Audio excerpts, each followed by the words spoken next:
तो यहाँ पर अभी के समय में बजट अनाउंस हो चुका है, हर एक चीज़ मार्केट में डिटेल्ड तरीके से अवेलेबल है। तो यहाँ पर इस वीडियो में मैं आपको बताऊंगा कि इस बजट का बेनिफिट कौन से सेक्टर्स को सबसे ज़्यादा होगा। इसके अलावा आप कौन से स्टॉक्स को रेफ़र कर सकते हैं अपने इन्वेस्टमेंट के लिए और कौन से म्यूचुअल फंड्स को रेफ़र कर सकते हैं अपने इन्वेस्टमेंट के लिए। तो यहाँ पर मैं आपको सजेस्ट करूँगा आप इस वीडियो को अंत तक देखें ताकि आपको कंप्लीट डिटेल्स यहाँ पर समझ में आ सके। तो नमस्कार दोस्तों, मैं हूँ सनी और आप देख रहे हैं मनी सेट। यहाँ पर शुरुआत में ही डिस्क्लेमर दे देना चाहता हूँ कि यहाँ पर ये जो भी मैं आपको बता रहा हूँ वो सब मेरे पर्सनल ओपिनियंस है। यहाँ पर मैं किसी भी तरीके से आपको एडवाइज नहीं कर रहा किसी भी तरीके के इन्वेस्टमेंट के लिए। तो यहाँ पर जैसे देखिए अभी मैं मनी कंट्रोल के वेबसाइट में आ चुका हूँ। यहाँ पर बजट 2023 की हाइलाइट्स, यहाँ पर इस बजट के थ्रू जो भी टैक्स बेनिफिट्स दिए गए हैं इंडिविजुअल्स को और फिनटेक में क्या क्या बेनिफिट्स दिए जा रहे हैं उन सब की हम बात नहीं कर रहे, हम डायरेक्टली मेन पॉइंट्स की बात कर रहे हैं जहाँ पर सरकार सबसे ज़्यादा खर्चा करने वाली है। तो यहाँ पर जैसे देखिए सबसे पहले आप देखिए budget 2023 highlight for road ministry. यहाँ पर allocation for road transport and highways ministry has been increase by 36% to around 2.7 lakh crore for 2023-24 in the budget. फिर इसके अलावा देखिए national highway authority of India has been allocated around 1.62 lakh crore rupees as part of mouth capital expenditure plan. तो यहाँ पर आपको क्या दिख रहा है, ये कैपिटल एक्सपेंडिचर काफ़ी ज़्यादा फोकस में है। और इसके अलावा ये जो सेक्टर है वो है ट्रांसपोर्ट सेक्टर। इसके अलावा नीचे आइए और कुछ डिटेल्स पता चलेंगे आपको। यहाँ पर अब देखिए सप्तऋषि 7 प्रायोरिटी सेक्टर्स जहाँ पर सरकार इस बार बजट में काफ़ी ज़्यादा फोकस करके चल रही है।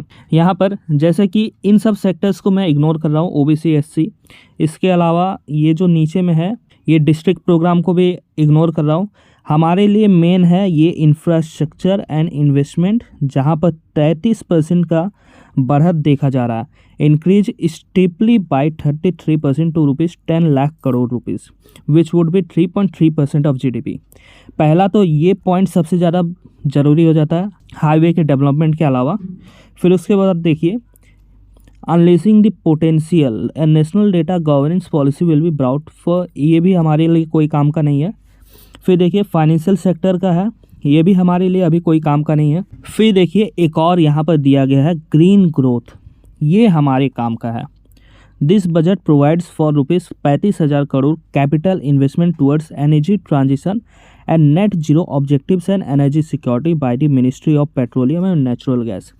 मतलब यहाँ पर सरकार दो चीज़ों में सबसे ज़्यादा फोकस कर रही है, एक है इंफ्रास्ट्रक्चर, वो है रोड ट्रांसपोर्ट के लिए, और उसके अलावा अदर इंफ्रास्ट्रक्चर्स, और इसके अलावा ग्रीन एनर्जी पर काफ़ी ज़्यादा फोकस किया जा रहा है। इन दोनों में फोकस होने का मतलब आप समझते हैं क्या होता है, मैं आपको बताता हूँ। यहाँ पर इन दोनों में फोकस होने का सबसे बड़ा मतलब ये निकलता है कि यहाँ पर सरकार काफ़ी ज़्यादा पैसा एक्सपेंड करने वाली है।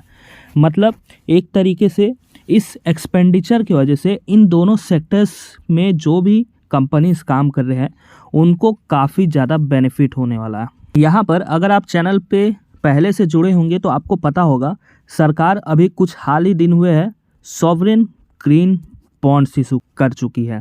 यहाँ पर अभी तक 8,000 करोड़ रुपए का सॉवरेन ग्रीन बॉन्ड इशू हो चुका है और 8,000 करोड़ रुपए का इस फरवरी मंथ में इशू होगा।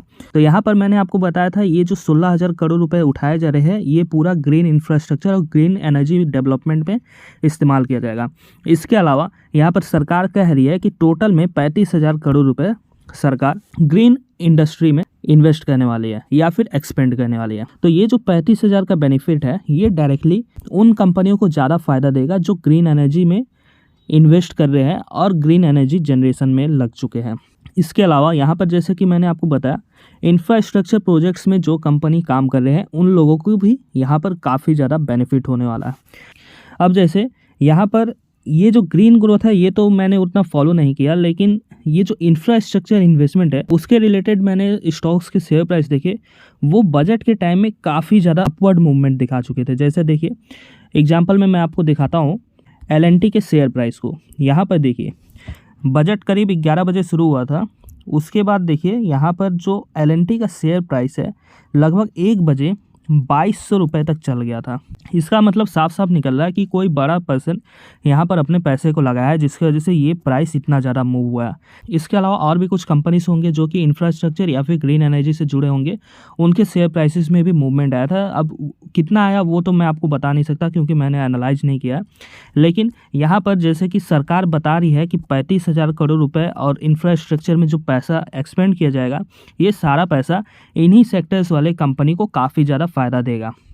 यहाँ पर इन पैसों के एक्सपेंडिचर होने से फ़ायदा ये होगा इन कंपनियों को कि इनका जो प्रोजेक्ट्स है वो बढ़ जाएगा, और प्रोजेक्ट्स जब बढ़ेगा तो मार्केट में एम्प्लॉयमेंट भी जनरेट होगा। ये तो आप और हम लोगों को फ़ायदा दे सकता है, लेकिन इसके अलावा जो इन्वेस्टर्स है उनको यहाँ पर फ़ायदा ये मिलेगा कि जब प्रोजेक्ट इनके पास ज़्यादा आएगा तो प्रोजेक्ट आने से इनका जो रेवेन्यू है वो भी काफ़ी ज़्यादा बढ़ेगा। इसके अलावा ग्रीन एनर्जी में सरकार रिबेट्स देने वाली है, डिस्काउंट्स देने वाली है, जिसका डायरेक्ट बेनिफिट्स जो पावर सेक्टर्स के कंपनी से उनको होगा। तो यहाँ पर अगले 1 साल के लिए आपको इंफ्रास्ट्रक्चर के कंपनीज और ग्रीन एनर्जी से जुड़े कंपनीज या फिर पावर सेक्टर से जुड़े कंपनीज काफ़ी ज़्यादा बेनिफिट्स आपको दे सकते हैं। अब जैसे अगर आपको इनका बेनिफिट उठाना है तो इसके लिए आपको डायरेक्टली इन दोनों सेक्टर्स में इन्वेस्ट करना पड़ेगा। अब देखिए, इन्वेस्ट करने के 2 तरीके हैं। पहला तो हो गया डायरेक्ट आप स्टॉक्स में इन्वेस्ट कर दीजिए, और दूसरा हो गया म्यूचुअल फंड में इन्वेस्ट कर दीजिए। इसके अलावा एक और तरीका है, अगर आप इन सेक्टर्स में बिजनेस खुद से ही स्टार्ट कर देते हैं, वो सबसे ज़्यादा रिटर्न देगा, ये बात अलग है। अब जैसे स्टॉक में अगर आप इन्वेस्ट करते हैं तो हो सकता है कुछ स्टॉक्स आपको बेहतरीन रिटर्न दे और कुछ स्टॉक्स हो सकता है ख़राब रिटर्न दे।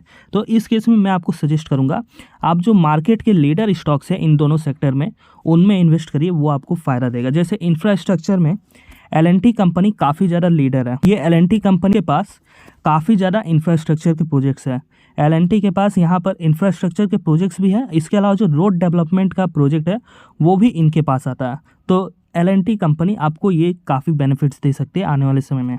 इसके अलावा ग्रीन एनर्जी में भी काफ़ी ज़्यादा शेयर्स हैं, जैसे कि अदानी ग्रीन तो अभी न्यूज़ में है, तो इसलिए वहाँ पर काफ़ी ज़्यादा वॉलेटिलिटी चल रही है, लेकिन अदर जो एनर्जी कंपनीज है वहाँ पर आपको बेनिफिट दिख सकता है अगले 1 सालों में।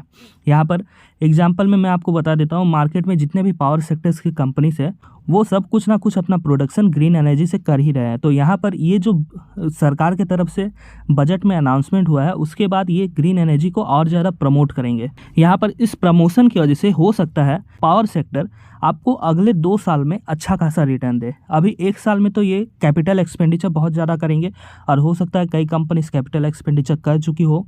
तो यहाँ पर अभी जो गवर्नमेंट की तरफ से रिबेट्स, डिस्काउंट्स, प्रमोशन मिलेगा, इन सब का बेनिफिट्स इनके PL अकाउंट में भी देखने को मिलेगा। इसकी वजह से क्या होगा, इन सब कंपनीज का शेयर प्राइस भी काफ़ी ज़्यादा बढ़ेगा।